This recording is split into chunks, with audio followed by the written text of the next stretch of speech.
All right, we will continue our media availability for today.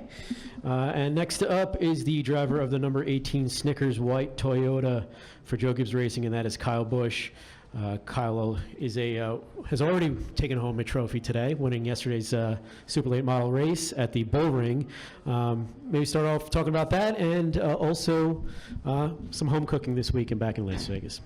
Yeah, it was certainly fun to get back behind the wheel of a super late model. It's been a little while since I've been able to do that. I always enjoy that kind of stuff, and always told the Speedway out here that if they ever had the late model races going during NASCAR weekend, that I'd bring my stuff out here and run in it, and there you have it. So typically it's always been at the dirt track with the World of Outlaws, but was able to run the pavement track over there last night, had some fun. It was a good race, I felt, with Derek Thorne. I think is one of the best guys on the West Coast. There's certainly some others that are really good as well too, but it was cool to have a good show and win with our first race out with Rowdy Energy being on the car and having a shot with that too. So yeah, just being back in Vegas, looking forward to a great race weekend here, hopefully at the big track as well too, and getting into our Cessna Tundra tonight as well as our Snickers Camry on Sunday. Thank you, Kyle. If you have a question for Kyle, please raise your hand. We'll get your mic. We'll start with Jeff and go to Claire. Jeff Gluck from The Athletic. How did you process everything that went on with Newman at the end there, the crash, and then being able to walk out of the hospital? Yeah, I mean, it's kind of, for me, just not knowing everything that went on or what happened in the scenarios and the situation to the extent of everything. I have absolutely no information besides what I saw in the crash at the end, and then him getting taken out of the car into the ambulance on the way to the hospital, and then the announcements that came out through the media, through Roush Fenway, and what they were talking about. And then, yeah, that was the extent of it for me, and then seeing him walk out of the hospital was kind of a shock just 2 days later, really, not knowing, again, the severity of everything that went on or what he was going through. So I'm very limited, I guess, on the situation.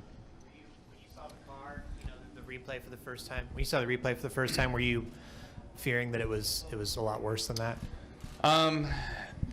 Yeah, I mean, I think anybody would, right? When there's a guy that's getting, I don't know how to say the word, is it extricated from a car, that you always fear the worst, right? But you've always got to hope for the best, and so that's kind of what my situation was, and after seeing the impact. Oh, Claire and then Jenna. Claire B. Lang, Sirius XM NASCAR Radio. When you had your injury, how does a guy get back in the car after that? How tough is it? How tough was it for you?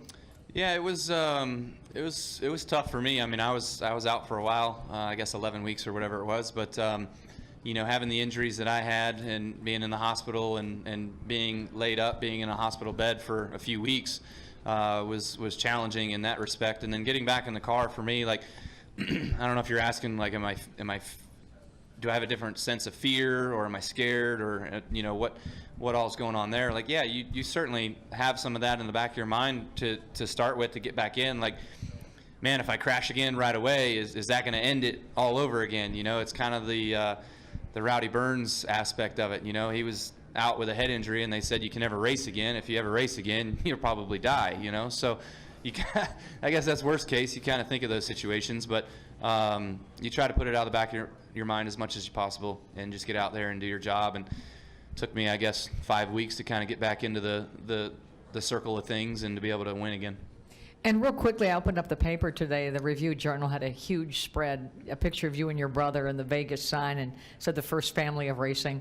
What does it mean out here to you and your brother to race this one, to your family, to your mom who took tickets at the Bull Ring?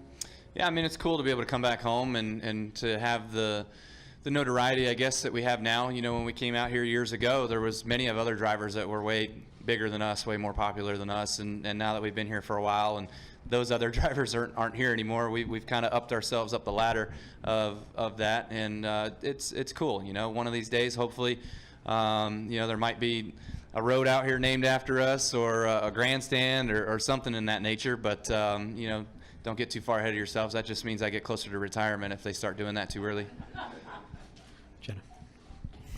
Kyle, you were the last guy to really get hurt, seriously injured, and you still climbed out of the car. When Ryan didn't get out of his car, do you think that there's almost a feeling people have stopped thinking that people can get hurt in these things, that so much time had gone on, and that we see guys get out of spectacular crashes and just climb out of the car? I mean, yeah, I think sometimes you take it for granted, you know, what we're doing, the severity of what we're doing, the course of action of what injury can happen. It can happen in any instance, you know, we're not invincible. Safety is always an evolution. You know, there's going to be something else that happens that we have to go through and figure out the circumstances as to why it happened, how can we prevent it from happening again. Not sure what all the instances are in the Newman crash, but there still will be something else down the road, I'm sure. You know, we saw it with, I think it was Austin Terrio here, who broke his back in a truck crash years ago. So Denny, obviously his back, as well as Almirola's, and so there's a lot of things that will still come of the evolution of safety for all of us. But yeah, my wreck, we made a lot of changes and advancements, let's call it, to the race cars, and hopefully that can help prevent those such injuries happening again. With Bob and then Lee. Bob Hawkers, Fox Sports. I have two. First off, do you feel like does there need to be any modifications or any additional bars put in the cars from what you saw in the Newman wreck? I have no idea. I haven't seen the car. I just saw what we all saw on television. So to get an up close look at it would certainly show a whole different perspective of it than just what I saw on TV. And I assume you know that you lose 15 minutes of practice, first practice. Does Yeah. that matter? I don't know. How long's the practice? 50 minutes? 50 minutes. Yeah. Yeah, it certainly is not going to be helpful or beneficial, but with time of day and everything being what it is, probably the first 15 minutes isn't that big a deal. Go up here to Lee. Lee Spencer, RacingBoys.com.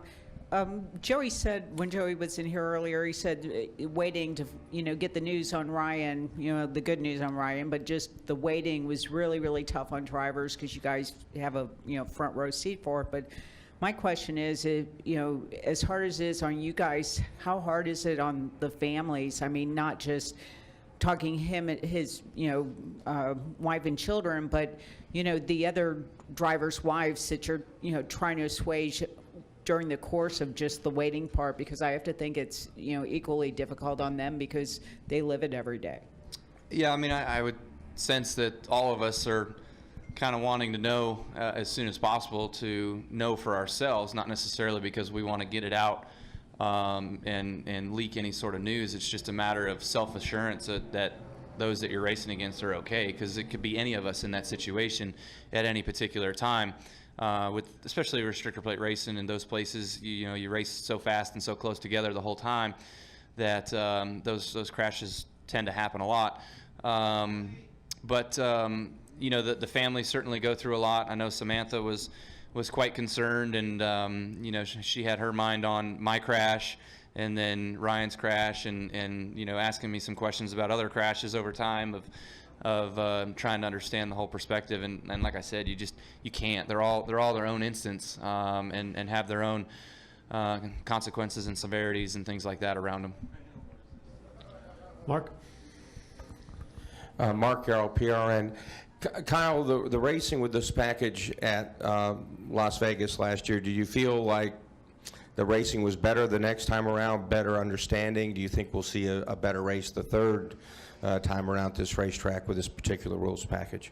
I don't know. Typically, the more time you give the engineers and the guys to figure out a package, the more they screw it up and make the racing worse for the fans. But, it can certainly go the other way here with us getting a better understanding of how to make the cars feel better and drive better in traffic.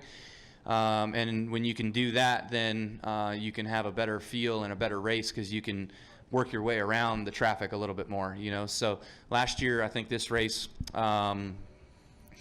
in the fall time too, I remember we were really, really loose to start, and we kind of worked on our car, got better, and we were way better at the end of the race.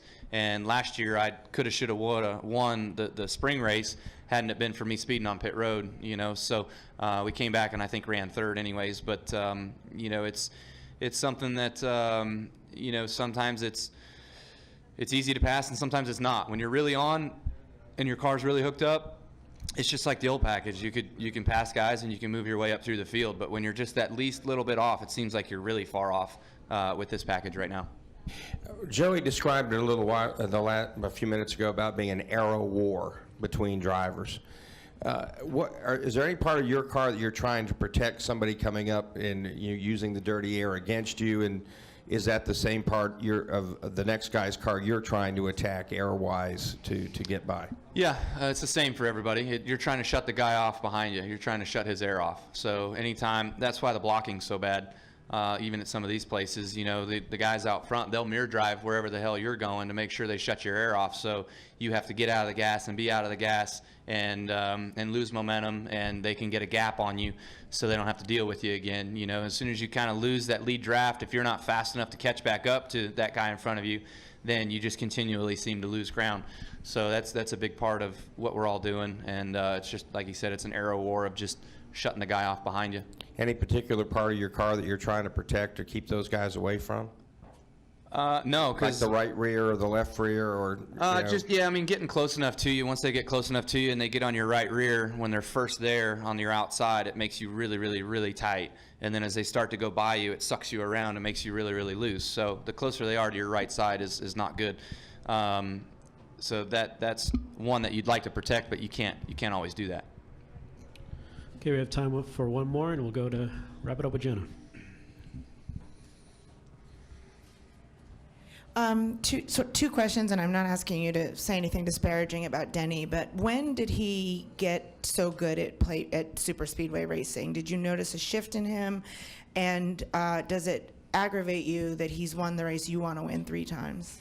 Yeah, so Denny, I think, has really gotten way better ever since this car. He was always an aggressive plate racer, one that would make moves that you're kind of like, man, if you would just stay in line, I think this would turn out better, And he still does that to today, but he's making it work for himself. That not staying in line is better for Denny. So I think that ever since this car's come, though, the whatever car you want to call it, Gen 6, is that right? That he's been a really good plate racer. He's been fantastic at the game. He's understood it. He's made moves that I sometimes wouldn't make that work, and he's able to pass a guy and get in line, and like how he got passed down the back straightaway and fell to third, to then how he got attached to the 12 and then was able to push the 12 back up to the 6, and then I don't know how all that happened so fast within 3 and 4 to the middle of the front stretch, So it was just, I don't know if the 12 backed up to Denny or how all that went down. That's how I would imagine it went down, but I haven't seen any of the data. So it was just interesting how he's very knowledgeable and skillful in his moves and his attempts of making passes. Yeah. All right, Kyle, thanks so much. Good luck this weekend.